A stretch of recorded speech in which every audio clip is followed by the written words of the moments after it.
Baik, Assalamualaikum warahmatullahi wabarakatuh. Alhamdulillah, Alhamdulillahilladzi unzila fihil Qur'an hudan linnasi wa bayyinatin minal huda wal furqan. Asyhadu an la ilaha illallah wa asyhadu anna Muhammadan abduhu wa rasuluh la nabiyya ba'd. Bersyukur kita kepada Allah atas nikmat dan karunia yang Allah berikan kepada kita. Pada hari ini kita bisa kembali melanjutkan kegiatan pembelajaran daring kita. Kemudian selawat dengan salam tak bosan kita kirimkan buat Nabi kita, yakni Nabi Muhammad sallallahu alaihi wasallam, dengan lantaran kata Allahumma shalli ala Muhammad wa ala ali Muhammad. Baik Ananda semuanya, pada kesempatan kali ini Bapak doakan semoga Ananda dalam keadaan sehat dan selalu dicurahkan rahmat oleh Allah Subhanahu wa taala. Hari ini kembali lagi dengan Bapak, kita akan melanjutkan materi pembelajaran kita mengenai tentang zakat. Adapun tujuan pembelajaran kita pada hari ini, yang pertama yaitu adalah Ananda nanti bisa mengetahui pengertian zakat. Yang kedua, Ananda bisa menyebutkan dalil mengenai tentang zakat itu sendiri. Dan yang ketiga, Ananda bisa menyebutkan pembagian dari zakat. Dan yang terakhir yaitu adalah Ananda bisa menyebutkan orang-orang yang berhak menerima zakat, ya atau disebut dengan mustahik zakat. Pada hari ini, mari kamu saksikan video Bapak dalam bentuk penjelasan berikut ini. Baik, sesuai dengan tujuan pembelajaran yang sudah Bapak sebutkan di awal tadi, yang pertama yang akan kita bahas adalah mengenai tentang pengertian zakat. Adapun zakat secara harfiah atau secara bahasa artinya adalah tumbuh, berkembang, mensucikan atau membersihkan. Adapun secara istilah, pengertian zakat itu adalah jumlah harta tertentu yang wajib dikeluarkan oleh orang yang beragama Islam dan diberikan kepada golongan yang berhak menerimanya dalam bentuk fakir, miskin dan sebagainya, menurut ketentuan yang telah ditetapkan oleh syariat agama Islam. Jadi kita ambil kesimpulan, membersihkan atau mensucikan harta atau jiwa yang kita keluarkan dan kita berikan kepada orang yang berhak menerimanya. Ini yang dikatakan dengan zakat tersebut. Kemudian yang kedua yaitu adalah dalil atau ayat yang menjelaskan tentang wajibnya bagi seseorang untuk mengeluarkan zakat. Sebagaimana terdapat dalam surat atau Quran surat Muzammil ayat ke-20 yang berbunyi, A'udzu billahi minasyaitonir rajim. Bismillahirrahmanirrahim. Wa aqimus salata wa atuz zakata wa aqradullaha qardan hasan. Shadaqallahul azim. Dan dirikanlah salat, tunaikanlah zakat dan berikan pinjaman kepada Allah dengan pinjaman yang baik. Wa atuz zakah, dalil atau lafaz ini yang mewajibkan seseorang untuk wajib mengeluarkan zakat tersebut. Maka ini terdapat dalam Quran surat Al-Muzammil ayat yang ke-20. Yang ketiga yaitu adalah tentang pembagian zakat. Zakat itu terbagi kepada dua bentuk atau dua macam. Yang pertama yaitu adalah zakat fitrah, dan yang kedua yaitu adalah zakat harta atau mal. Bapak jelaskan sedikit. Zakat fitrah adalah zakat jiwa atau membersihkan jiwa seseorang yang dikeluarkan hanya 1 kali dalam 1 tahun pada bulan Ramadan. Kemudian zakat harta itu adalah zakat mal, pensucian atau pembersihan harta yang kita miliki, yang kita keluarkan tergantung kepada nisab dan haul dari masing-masing harta tersebut.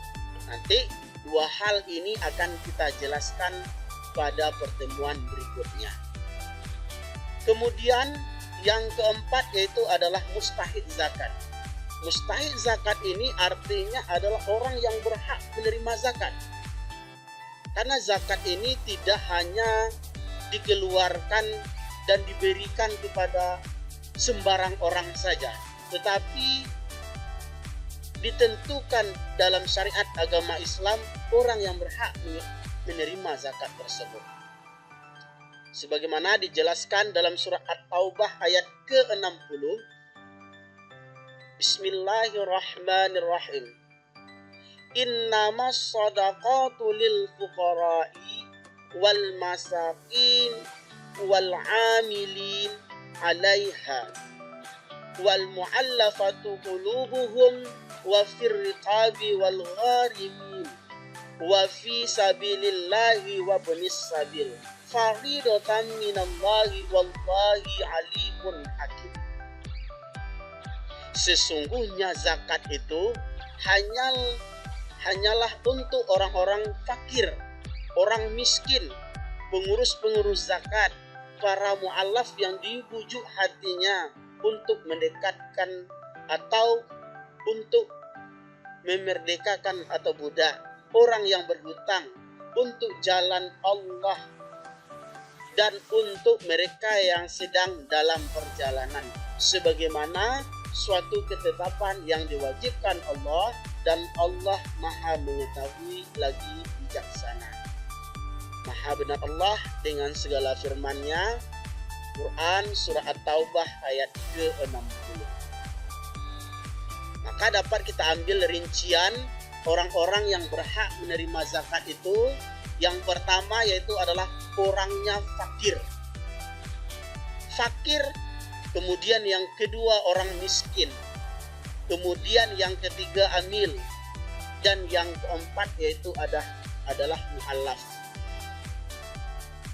Kita bahas yang 4 ini. Orang fakir artinya adalah seseorang yang tidak memiliki harta atau penghasilan untuk kebutuhan sehari-hari. Intinya orang itu tidak memiliki pekerjaan untuk memenuhi kebutuhan sehari-hari. Orang ini yang tergolong kepada orang yang fakir. Yang kedua yaitu adalah orang miskin. Siapa itu orang miskin? Orang yang mempunyai harta atau penghasilan tetapi tidak mencukupi untuk kebutuhannya sehari-hari.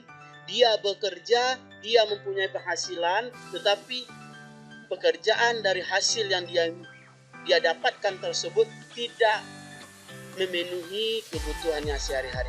Maka orang ini tergolong kepada orang miskin. Yang ketiga yaitu adalah amil. Amil adalah badan atau pengurus atau panitia yang mengumpulkan zakat.